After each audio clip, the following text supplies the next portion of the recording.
Bismillahirrahmanirrahim. Assalamualaikum warahmatullahi wabarakatuh. Kepada Ustazah Nur Hafiza dan sahabat-sahabat saya sekalian. Pada hari ini kami daripada kumpulan 3 akan membentangkan tentang kajian kami yang bertajuk penyelewengan golongan orientalis terhadap pentafsiran Al-Quran.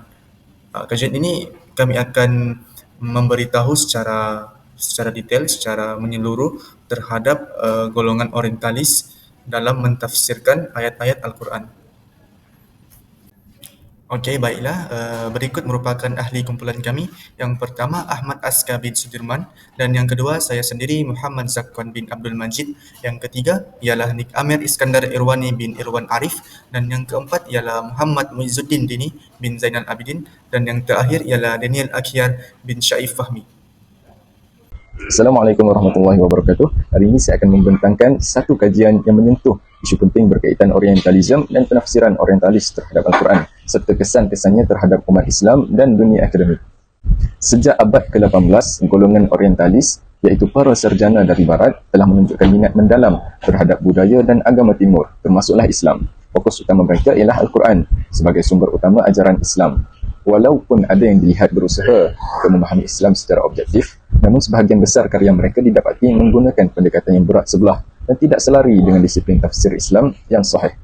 Mereka sering mentafsir ayat-ayat Al-Quran berdasarkan kerangka pemikiran barat yang sekular serta prejudis terhadap Islam. Persoalannya, adakah pendekatan mereka benar-benar ilmiah ataupun adakah tafsiran tersebut dipengaruhi oleh motif tertentu seperti misi kristianisasi, politik kolonial dan keinginan untuk mendiskreditkan Islam? Penyelewengan dalam tafsiran ini bukan sahaja menanamkan perspektif negatif terhadap Islam dalam kalangan masyarakat barat, bahkan memberi kesan yang membimbangkan terhadap kefahaman umat Islam sendiri. Berdasarkan latar belakang dan permasalahan ini, kajian ini dijalankan dengan 3 objektif utama. Pertama, mengenal pasti bentuk-bentuk penyelewengan tafsiran Al-Quran oleh golongan orientalis. Yang kedua, menganalisis motif, metodologi dan pendekatan yang digunakan oleh orientalis dan tafsiran mereka. Dan yang ketiga, menilai kesan penyelewengan tersebut terhadap perspektif dunia barat dan kefahaman umat Islam. Kajian ini penting untuk meningkatkan kesedaran umat Islam tentang bahayanya menerima tafsiran orientalis tanpa sebarang penelitian atau kritikan. Ia juga bertujuan untuk menyediakan asas pemikiran yang kukuh dalam menangani hujah-hujah yang menyimpang serta memperkukuhkan keupayaan intelektual umat Islam dalam mempertahankan keaslian ajaran Islam. Bismillahirrahmanirrahim. Assalamualaikum dan selamat sejahtera tuan-tuan. Pada hari ini saya akan membentangkan tentang kajian literatur terhadap kajian kami yang bertajuk penyelewengan golongan orientalis terhadap pentafsiran Al-Quran.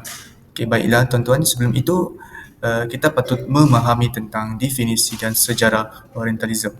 Okey, baiklah. Secara umumnya, orientalism ini bermaksud kajian terhadap tamadun timur yang dilakukan oleh para ilmuwan barat termasuk budaya, bahasa, sejarah, agama dan politik. Manakala dalam konteks Islam, orientalism ini merujuk kepada usaha sarjana barat mengkaji Islam dan teks-teks sucinya seperti Al-Quran dan hadis. Okey. Manakala Edward Said berpendapat bahawa orientalism ini sebagai alat imperialisme barat, iaitu satu cabang ilmu yang berbentuk kuasa dan kawalan yang digunakan oleh barat untuk mendominasi timur melalui wancana intelektual. Okey, seterusnya sejarah orientalism. Sejarah orientalism ini boleh dikesan sejak zaman pertengahan apabila para mubalik Kristian dan penjajah Eropah mula menunjukkan minat terhadap Al-Quran dan ajaran Islam. Minat itu dipertingkatkan pada era penjajahan apabila kuasa-kuasa kolonial English seperti Britain dan Perancis mendalami bahasa Arab dan ajaran Islam untuk tujuan politik dan dominasi intelektual. Seterusnya, pada abad ke-19 dan ke-19, pada abad ke-18 dan ke-19, orientalism ini menjadi satu bidang yang berkembang di universiti barat, namun di sebalik wajah akademik itu terdapat agenda tersembunyi untuk melemahkan kedudukan Islam melalui pentafsiran yang menyimpang. Okey, baiklah. Seterusnya, kita beralih kepada metodologi orientalism dalam kajian Al-Quran. Okey, pada kajian ini menggunakan pendekatan kualitatif. Maksudnya di sini ialah satu kaedah yang meneliti teks Al-Quran dari sudut sejarah, semata-mata dan tidak mengiktiraf elemen ketuhanan. Seterusnya, Orientalism ini menganggap Al-Quran ialah rekonstruksi sejarah Rasulullah dan pengaruh kuat daripada budaya persekitaran dan kitab Taurat dan Injil. Dan seterusnya, Orientalism ini berpendapat mereka menolak tugas malaikat Jibril sebagai penyampai Al-Quran, iaitu wahyu. Dan mereka juga menolak konsep asbab an-nuzul dan riwayat sahih. Dan tambahan pula, Orientalism ini mengabaikan ilmu qiraat, balaghah dan ijaz Al-Quran dalam tafsiran. Ini merupakan salah satu cara mereka Orientalism untuk menyeleweng Al-Quran. Okey, insya-Allah seterusnya saya akan membentangkan tentang kajian literatur terhadap tokoh-tokoh orientalis yang terlibat dalam pentafsiran Al-Quran. Yang pertama, The Order Melchizedek pada tahun 1936 sehingga 1930. The Order Melchizedek ini antara karya yang terkenalnya ialah Geschichte des Korans. Di dalam yang bermaksud sejarah Al-Quran, di mana beliau membahagikan Al-Quran ini kepada 3 fasa utama yang berdasarkan kronologi turunnya wahyu yang direka sendiri tanpa bersandarkan dengan riwayat yang sahih. Sebagai contoh, beliau menafikan susunan mushaf kini sebagai susunan wahyu, tetapi sebaliknya beliau mendakwah ia merupakan hasil usaha para sahabat setelah kewafatan Rasulullah. Yang kedua ialah Arthur Jeffrey pada tahun 1937. Arthur Jeffrey ini terkenal karyanya ialah Material for the Story of the Text of the Quran, yang bermaksud, yang bertentangkan tentang variasi bacaan, yakni qiraat dan manuskrip awal Al-Quran.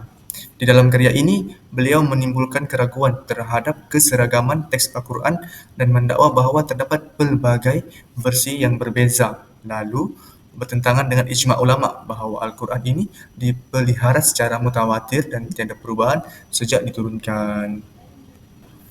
Dan seterusnya lagi ialah yang ketiga ialah Richard Bell pada tahun 1937. Beliau merupakan orientalis Scotland yang berasal dari Scotland yang mentafsir Al-Quran berdasarkan pendekatan psikologi dan politik. Di dalam tafsirannya, beliau menolak wahyu sebagai sumber utama dan mendakwa Rasulullah menyunting teks Al-Quran berdasarkan keperluan dakwah semasa. Dan tokoh yang terakhir ialah Ignaz Goldziher pada tahun 1889. Beliau juga ini menonjol sebagai tokoh yang mempersoalkan autoriti tafsir Islam tradisional dan menganggap pentafsiran Islam sorof dengan mitos dan tidak bersifat rasional. Nah, tuan-tuan, di sini saya akan menerangkan tentang kajian literatur terhadap bentuk-bentuk penyelewengan tafsiran orientalis. Okey, baiklah tuan-tuan, di sini kita dapat mengetahui golongan orientalis telah melakukan pelbagai bentuk penyelewengan dalam mentafsir Al-Quran yang menyimpang daripada prinsip asas ilmu tafsir. Antara bentuk penyelewengan utama ialah yang pertama, menafikan sifat ketuhanan Al-Quran. Di sini golongan orientalis menganggap Al-Quran ini sebagai produk sejarah, bukannya wahyu yang diturunkan kepada Nabi Muhammad SAW. Dan golongan orientalis di sini mereka menolak konsep ijaz Al-Quran yang menyebabkan salah tafsir terhadap ayat-ayat yang berbentuk mukjizat. Okey. Yang kedua ialah tafsir berdasarkan teori perbandingan agama. Di sini golongan orientalis beranggapan dan selalu membandingkan Al-Quran dengan kitab Taurat dan Injil. Padahal kita mengetahui Al-Quran merupakan salah satu kitab Allah yang terakhir yang menjadi petunjuk kepada umat Islam. Dan golongan orientalis ini mereka mendakwa kandungan Al-Quran hanyalah adapsi kitab terdahulu, dan golongan orientalis ini mengabaikan keaslian teks Al-Quran. Dan yang terakhir tuan-tuan, bentuk yang terakhir penyelewengan tafsiran orientalis ialah mengabaikan konteks asbab an-nuzul dan sanad hadis. Di sini bermaksud golongan orientalis ini tidak berpandukan riwayat yang sahih dan konteks penurunan ayat sebelum mentafsir Al-Quran. Dan golongan orientalis ini, mereka mentafsir ayat secara literal dan secara bebas sahaja, yang boleh menyebabkan kesilapan besar dalam memahami makna sebenar ayat-ayat Al-Quran. Di sini kita dapat mengetahui golongan orientalis ini mereka mentafsir Al-Quran tidak secara teliti dan secara sistematik, yang boleh menyebabkan tafsiran Al-Quran yang salah. Sekian, itu sahaja daripada saya. Assalamualaikum warahmatullahi wabarakatuh. Saya Daniel Akhir bin Syaif Fahmi, nombor matrik BQ23110004. Jadi saya akan membentangkan hasil kajian mengenai penyelewengan orientalis dalam mentafsirkan Al-Quran. Isu ini sangat penting kerana ia menyentuh kesucian Al-Quran dan akidah umat Islam. Orientalis melalui berbagai pendekatan telah menyimpang daripada kaedah tafsir yang diiktiraf ulama. Mereka sering menggunakan sudut pandang barat dan sejarah semata-mata, malah mempersoalkan kesahihan sumber-sumber Islam tradisional. Mari kita lihat beberapa contoh penyelewengan yang dilakukan. Dakwaan utama mereka ialah Al-Quran bukanlah wahyu ilahi. Sebaliknya hasil ciptaan Nabi Muhammad SAW yang dipengaruhi bersekitaran zaman itu. Tuduhan ini dikenali sebagai doktrin Basyariyatul Al-Quran, yang bermaksud Al-Quran adalah ciptaan manusia. Mereka menuduh Nabi SAW mencipta Al-Quran untuk meraih kedudukan dan mendakwa kandungan Al-Quran hanyalah saduran dari ajaran Yahudi dan Kristian. Orientalis seperti H.A.R. Gibb dan Dr. Ben McDonald secara terang-terangan menyokong pandangan songsang ini bertujuan melemahkan keyakinan kita terhadap Al-Quran. Seterusnya saya akan bentangkan untuk motif di sebalik penyelewengan. Jadi apa motif di sebalik penyelewengan ini? Ia bukan sekadar kajian akademik. Sebenarnya ada agenda tersembunyi yang berkaitan dengan ideologi, politik dan kolonialisme Barat. Motif utama adalah untuk melemahkan keyakinan umat Islam terhadap Al-Quran dan menggugat akidah kita. Dengan menimbulkan keraguan, mereka berharap dapat memecah belahkan umat, membuka ruang untuk pengaruh pemikiran Barat. Sebahagian daripada mereka mendorong oleh semangat salibiyah, menjadikan kajian Islam sebagai cara untuk menyebarkan fahaman sekular dan liberal. Dalam konteks penjajahan, penyelewengan tafsir ini juga digunakan untuk merendahkan martabat Islam dan memudahkan penguasaan politik, implikasi terhadap umat Islam dan kajian Islam. Penyelewengan ini membawa implikasi besar kepada kita semua. Bagi umat Islam, ia boleh menimbulkan kekeliruan tentang makna Al-Quran dan menggugat keyakinan terhadap sumber-sumber utama seperti hadis dan tafsir muktabar. Ia juga membuka ruang kepada pemikiran liberal dan orientalisme moden yang boleh mencetuskan perpecahan. Dalam kajian Islam di Barat, pendekatan mereka yang kritikal seringkali mengabaikan aspek rohani dan ketuhanan Al-Quran. Ini menjadi cabaran besar bagi sarjana Muslim untuk mempertahankan kesahihan ilmu Islam dan mengemukakan respon ilmiah yang kukuh. Seterusnya, untuk slide cadangan dan penyelesaian dan langkah, iaitu membetulkan salah faham. Lalu apa yang boleh kita lakukan? Ada beberapa langkah strategik yang perlu diambil. Pertama, kita mesti memperkukuh penguasaan ilmu tafsir yang sahih, berpandukan kaedah ulama muktabar. Institusi pendidikan Islam perlu membaharui kurikulum agar seimbang dengan wacana kontemporari. Kedua, penyelidikan dan penelitian akademik Islam perlu dipertingkatkan, terutamanya dalam bahasa antarabangsa agar respon kita lebih berwibawa. Para sarjana Islam juga digalakkan aktif dalam forum antarabangsa untuk menyampaikan perspektif Islam yang objektif. Akhir sekali, manfaatkan media digital sepenuhnya untuk menyebarkan kefahaman yang benar dan memperkukuh kerjasama antara bangsa, antara institusi Islam untuk menyatukan usaha mempertahankan kesucian Al-Quran. Jadi itu sahaja daripada saya. Sekian, terima kasih. Assalamualaikum warahmatullahi wabarakatuh. Nama saya Muhammad Muizzuddin Dini bin Zainal Abidin. Nama matrik saya BQ23160118. Saya akan membentangkan tentang metodologi kajian. Metodologi kajian kami meneliti penyelewengan orientalis terhadap tafsiran Al-Quran melalui pendekatan kualitatif dan berfokus pada analisis teks dan perbandingan pemikiran. Dalam bab ini kami akan menguraikan metodologi yang digunakan untuk menjalankan kajian terhadap bentuk-bentuk penyelewengan orientalis dalam mentafsirkan Al-Quran. Kajian ini bersifat kualitatif yang bermaksud fokusnya adalah pada pendekatan pemahaman dan penafsiran, bukan kepada statistik atau angka. Pendekatan ini dipilih kerana isu yang dikaji adalah kompleks dan bersifat konseptual, yang melibatkan tafsiran teks suci dan pendekatan ideologi yang berbeza antara Islam dan Barat. Seterusnya ialah reka bentuk kajian. Reka bentuk kajian kami ialah pendekatan kualitatif dan analisis kandungan, bertujuan memahami makna tersirat dan struktur pemikiran orientalis bersifat interpretif dan induktif. Kajian ini kami menggunakan analisis kandungan sebagai reka bentuk utama. Seperti yang dinyatakan Creswell 2014, pendekatan kualitatif sesuai digunakan apabila penyelidik ingin memahami makna yang tersirat dalam teks, terutamanya apabila ia melibatkan isu epistemologi dan ideologi, seperti dalam kajian ini. Melalui pendekatan ini, kami dapat menyelami secara mendalam bagaimana para orientalis membentuk tafsiran mereka terhadap Al-Quran. Dengan menganalisis teks secara induktif dan interpretatif, kami coba memahami corak pemikiran mereka, bukan sekadar isi kandungan semata-mata. Seterusnya ialah sumber data. Sumber data yang digunakan dalam kajian ini adalah data sekunder yang diperoleh melalui kajian perpustakaan terhadap karya ilmiah yang berkaitan. Kami menggunakan pelbagai jenis sumber untuk memastikan kajian ini komprehensif dan seimbang. Kami juga merujuk kepada jurnal akademik seperti Journal of Quranic Studies dan Islamic Studies yang banyak menerbitkan artikel berkaitan pendekatan orientalis terhadap Islam.